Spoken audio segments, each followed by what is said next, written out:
ఇవాళ ఫిబ్రవరి 15. అదేనండోయ్ మహాశివరాత్రి. ఈ రోజుల్లో భక్తి అంటే టెంపుల్కి వెళ్లడమూ, ఏదో పెద్ద కోరిక అడగడమూ కాదు. లైఫ్ ఇప్పటికే చాలా లౌడ్గా ఉంది.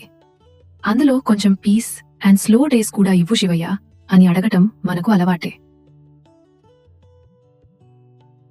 శివుడంటే నిశ్శబ్దంగా కూర్చునే దేవుడు మాత్రమే కాదు. ఆయనలో ఓర్పు ఉంటుంది, ఆయనలో స్థిరత్వం ఉంటుంది. ఇప్పుడు తపస్సు మునిలా ఉండాలో, ఇప్పుడు రుద్రరూపం దాల్చాలో అన్నీ ఆయనకు తెలుసు. నిశ్శబ్దం ఆయన అలవాటు కాదు, ఆయన స్వభావం. అందుకే శివుడు కాలానికి దాటి నిలుస్తాడు. మనలో కూడా చాలామంది పార్వతులే.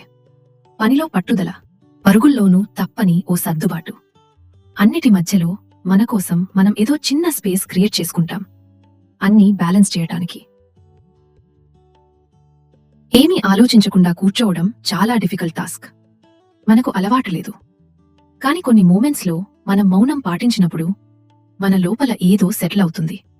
The rituals end, the date changes, but the feeling doesn't leave. It just sits with you క్వైయట్లీ.